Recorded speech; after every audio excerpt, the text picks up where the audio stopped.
नमस्कार, मैं रचना शर्मा और चढ़ती कला टाइम टीवी देख रहे हैं सभी दर्शकों का स्वागत करती हूं। आप देख रहे हैं उत्तर प्रदेश के समाचार। मुख्यमंत्री योगी आदित्यनाथ ने पुण्य श्लोक लोकमाता अहिल्याबाई होलकर जन्म त्रिशताब्दी वर्ष स्मृति अभियान 2025 के अंतर्गत जीआईसी मैदान आगरा में जनसभा को संबोधित किया। महारानी अहिल्याबाई होलकर की जन्म त्रिशताब्दी वर्ष स्मृति अभियान 2025 के अंतर्गत आयोजित संगोष्ठी में उपराष्ट्रपति जगदीप धनखड़ भी शामिल हुए। कार्यक्रम स्थल जीआईसी मैदान पहुंचकर सबसे पहले एक पेड़ मां के नाम अभियान के अंतर्गत वृक्षारोपण कर मुख्य मंच पर पहुंचे तथा लोकमाता अहिल्याबाई होलकर के चित्र के समक्ष दीप प्रज्वलित कर उन्हें पुष्पांजलि अर्पित की। जनसभा का शुभारंभ राष्ट्रगान जनगण मन के साथ हुआ। जनसभा को संबोधित करते हुए सीएम योगी ने लोकमाता अहिल्याबाई होलकर जी के जीवन और उनके कृतित्व पर विस्तार से प्रकाश डाला और कहा कि जो समाज अपने पुरखों का सम्मान नहीं करता उसे सत्ता और समाज में भी सम्मान नहीं मिलता। पुरखे भी लोकमाता अहिल्याबाई होलकर हों जिन्होंने 12,000 से अधिक मंदिरों, घाटों, प्याऊ, धर्मशालाएं बनाई और आक्रांताओं द्वारा तोड़े गए मंदिरों का जीर्णोद्धार कर धार्मिक सांस्कृतिक आस्थाओं को पुनर्जीवित किया। महिला शिक्षा हो या न्याय की स्थापना, लोकमाता अहिल्याबाई होलकर जी ने सनातन धर्म के लिए कार्य किया। ऐसे पुरखे और महापुरुष सर्व समाज के होते हैं। वहीं इस मौके पर मुख्यमंत्री योगी आदित्यनाथ ने ऐलान किया कि डबल इंजन की सरकार ने औरैया के मेडिकल कॉलेज का नामकरण लोकमाता के नाम पर किया है।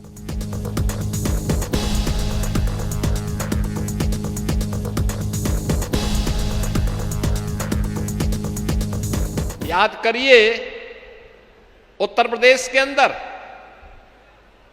एक वे लोग थे जो बड़े बड़े माफियाओं को पालते थे, बड़े बड़े माफियाओं को पालते थे, कानून व्यवस्था के लिए संकट खड़ा करते थे, तमाम लोगों की सुरक्षा में सेंध लगवाते थे और लोक माता के नाम पर बने हुए डिग्री कॉलेज का नाम बदल देते थे। और आज डबल इंजन की सरकार औरैया के मेडिकल कॉलेज का नामकरण लोक माता के नाम पर करती है। मेडिकल कॉलेज का नामकरण आगरा में भी कोई बड़ा कार्यक्रम होगा, लोक माता की स्मृति को समर्पित होगा। कामकाजी महिलाओं के लिए उन्होंने एक विस्तृत कार्य योजना बनाई थी। जैसे काशी की बनारसी साड़ियां हैं, ऐसे ही लोक माता ने 300 वर्ष पहले महेश्वर में महिष्मती साड़ियों को बनाया था। उसकी कारीगरी उतनी ही विख्यात है जैसे काशी की रेशम की साड़ियां हैं। ये लोक माता को समर्पित वे कार्य हैं जो आज हम सबको देखने को मिलते हैं। आज भी उसकी स्मृति उसी रूप में बनी हुई है। और जब भी समाज अपने नायकों से, राष्ट्र नायकों से, नायिकाओं के प्रेरणादायी व्यक्तित्व और कृतित्व से प्रेरणा प्राप्त करके अपनी आगे की कार्य योजना बनाता है, एक प्रेरणा और प्रकाश प्राप्त करता है, तो दुनिया की कोई बाधा, दुनिया का कोई बैरियर उसके मार्ग में बाधा और बैरियर नहीं बन सकती है। और यह लोक माता का वह विराट व्यक्तित्व और कृतित्व दिखाता है। उन्होंने जो कुछ भी उस कालखंड में किया, महिला सशक्तिकरण करने के लिए, हस्तशिल्पी और कारीगरों के लिए, अन्नदाता किसानों के लिए, युवा शक्ति के लिए, सुरक्षा के लिए और भारत की विरासत को बचाने के लिए वे अविस्मरणीय है, अभिनंदनीय है। योगी सरकार किसानों की आय बढ़ाने के लिए एक नई नीति लाने जा रही है। यूपी में गन्ने की खोई, धान की भूसी और गेहूं के भूसे से विमान का ईंधन बनाने के लिए औद्योगिक इकाइयां स्थापित होंगी और इसका सीधा लाभ प्रदेश के लगभग 2.5 करोड़ किसानों को मिलेगा। इन्वेस्ट यूपी ने बायोजेट फ्यूल के विनिर्माण में अवसरों की तलाश के लिए होटल ताज में एक उच्च स्तरीय गोलमेज सम्मेलन किया और इसमें यूपी सस्टेनेबल एविएशन फ्यूल विनिर्माण प्रोत्साहन नीति 2025 को प्रस्तुत किया गया। उस पर व्यापक विचार विमर्श हुआ।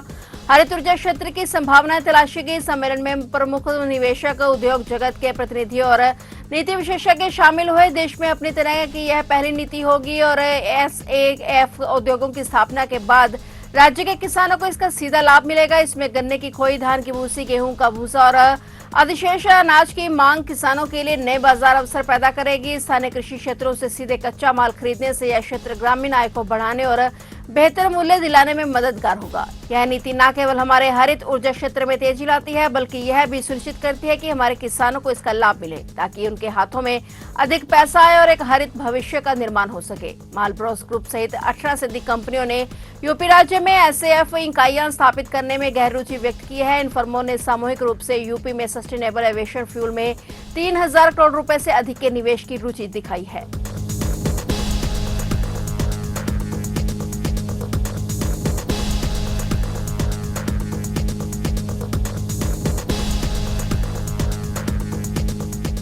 उत्तर प्रदेश के बहराइच में पुलिस और बदमाशों के बीच मुठभेड़ हो गई। मुठभेड़ में 4 लोगों को गिरफ्तार किया गया है, जिनमें से एक आरोपी के पैर में गोली लगी है। घायल आरोपी को इलाज के लिए अस्पताल में भर्ती कराया गया, जहां उसकी हालत स्थिर है। अपर पुलिस अधीक्षक ग्रामीण DP तिवारी ने बताया कि फकरपुर के भकला अंतर्गत गांधी घाट में 4 चोरों द्वारा बीती रात हुई चोरी के सामान का बंटवारा किया जा रहा था और फिर से चोरी करने की योजना बनाई जा रही थी। इस सूचना पर प्रभारी निरीक्षक थाना फकरपुर में स्वाट टीम के साथ ग्राम भकला के गांधी घाट पर पुलिस बल के साथ चारों तरफ से घेर कर दबिश दी गई और पुलिस से घिरता देख बदमाशों ने पुलिस पर फायरिंग शुरू कर दी। पुलिस की जवाबी कार्रवाई में एक अभियुक्त रज्जब अली को पैर में गोली लगी, जिसे इलाज के लिए अस्पताल में भर्ती कराया गया। बाकी अन्य 3 बदमाशों को भी गिरफ्तार कर लिया गया है, जिनके नाम अबरार, तसव्वुर, त्रिलोकी पासवान हैं। पकड़े गए आरोपियों के पास से 2 तमंचा 12 बोर, 2 कारतूस 12 बोर और अन्य चोरी के सामान के साथ 2 मोटरसाइकिल मौके से बरामद किए गए हैं। इन आरोपियों पर कई मुकदमे पंजीकृत हैं और सभी आरोपियों का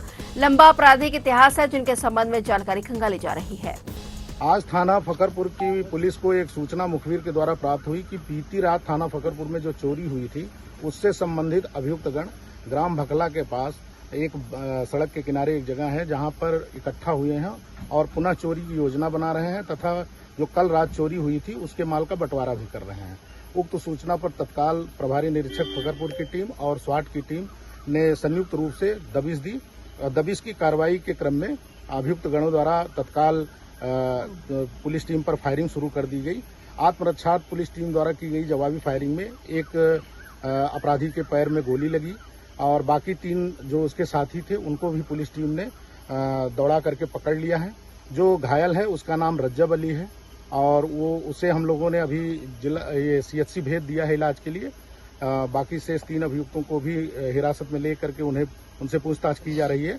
जो प्राथमिक जानकारी मिली है, इनका काफी लंबा इतिहास है और इनके पास से कुल 2 अदद 12 बोर तमंचा, 2 अदद जिंदा कारतूस 12 बोर, 2 अदद खोखा कारतूस 12 बोर और 2 अदद मोटरसाइकिल बरामद हुई हैं। इसके साथ ही कल रात में जो चोरी की गई थी, उक्त चोरी से संबंधित माल भी बरामद हुए, जिसमें पीली धातु के और सफेद धातु के कुछ जेवरात हैं और कुछ अन्य सामान भी हैं।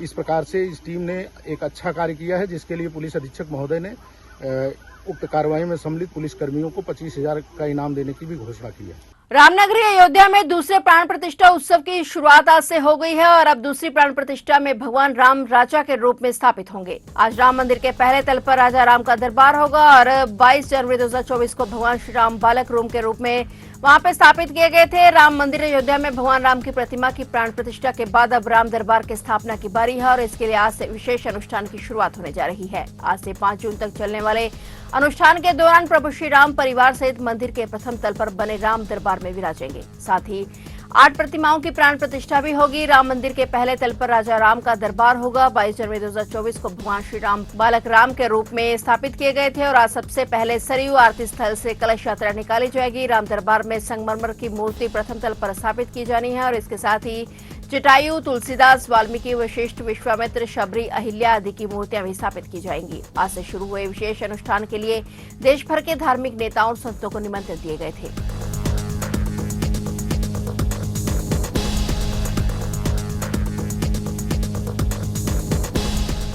यूपी के बाराबंकी जिले के रामनगर कोतवाली क्षेत्र में आज सोमवार तड़के बड़ा सड़क हादसा हो गया। सुबह करीब 5 बजे बाराबंकी बहराइच हाईवे पर धनोरा मोड़ के निकट अंचल चंचल ढाबा के पास अर्टिगा कार और ट्रक में जबरदस्त टक्कर हो गई और इस हादसे में अर्टिगा कार सवार महिला समेत 4 लोगों की दर्दनाक मौत हो गई, जबकि 2 बच्चे समेत 3 लोग गंभीर रूप से घायल हो गए। पुलिस के मुताबिक सभी मृतकों की पहचान हो गई है। घायलों को प्राथमिक उपचार के बाद सीएचसी रामनगर से जिला अस्पताल रेफर कर दिया गया है। घटना की सूचना पर क्षेत्राधिकारी गरिमा पद ने घटनास्थल का निरीक्षण किया। इंस्पेक्टर नील कुमार पांडे ने बताया कि मृतकों के शवों को पोस्टमार्टम के लिए भेज दिया गया है। पुलिस अन्य मृतकों की पहचान कराने का प्रयास कर रही है। जिला अस्पताल में मिले परिजनों ने बताया कि कानपुर में एक सगाई कार्यक्रम था, जहां पूरा परिवार और रिश्तेदार 3-4 वाहनों से गए थे और रमाशंकर गोंडा के शहर कोतवाली के खेरवा के निवासी हैं।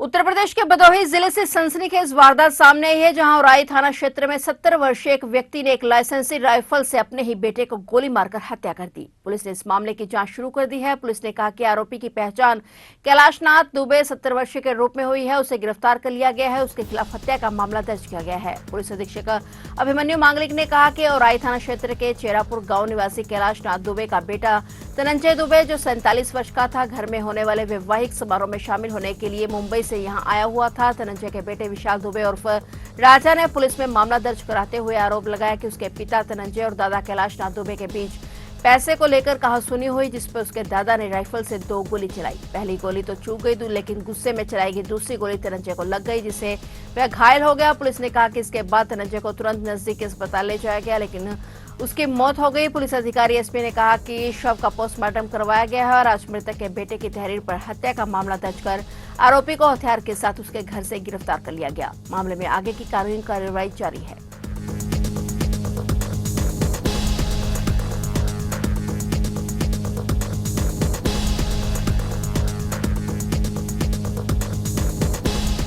गोरखपुर से प्रयागराज जंक्शन आ रही वंदे भारत एक्सप्रेस के C1 कोच में अचानक पथराव हो गया। बताया जा रहा है कि रायबरेली में कुछ अराजक तत्वों ने ट्रेन पर पत्थरबाजी की। इससे ट्रेन का शीशा भी टूट गया और एक पत्थर शीशे को तोड़ता हुआ कोच के अंदर जा गिरा और जिससे यात्रियों में हड़कंप मच गया। गनीमत रही कि यात्री घायल नहीं हुए। मामले में आरपीएफ प्रयाग ने रेलवे एक्ट की धारा 153 के तहत अज्ञात अराजक तत्वों के खिलाफ मुकदमा दर्ज किया है। बताया जा रहा है कि वंदे भारत पर हुए पथराव की सूचना के बाद उत्तर रेलवे के लखनऊ मंडल को अलर्ट भेजा गया। कंट्रोल रूम से मिली सूचना के बाद रेलवे सुरक्षा बल और जीआरपी ने रायबरेली में उस स्थान पर तलाशी ली जहां ट्रेन पर पथराव हुआ। ट्रेन में सफर कर रही शैलजा ने बताया कि वह अपने बच्चों के साथ सीट नंबर 25, 26 और 27 पर यात्रा कर रही थी। तभी एक तेज रफ्तार से पत्थर आया जो शीशा तोड़ता हुआ अंदर कोच में गिरा। इससे बच्चों को भी हल्की चोटें आई हैं। प्रयाग पहुंचने पर आरपीएफ इंस्पेक्टर आरपी सिंह ने कोच का निरीक्षण किया और साथ ही अज्ञात अराजक तत्वों के खिलाफ मामला दर्ज कर लिया है।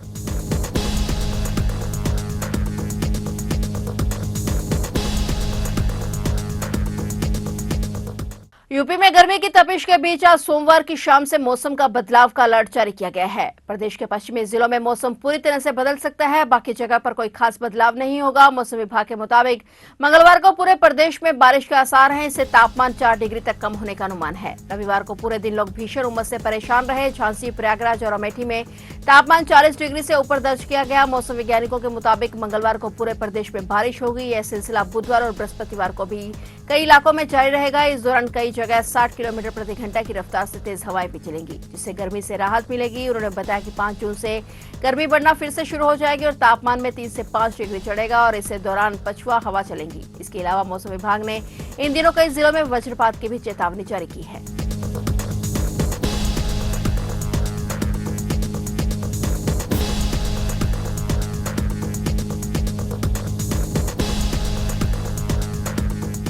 फिलहाल उत्तर प्रदेश के समाचारों में इतना ही और नए समाचारों के साथ फिर से हाजिर होंगे। तब तक के लिए देखते रहिए चढ़ती कला टाइम टीवी।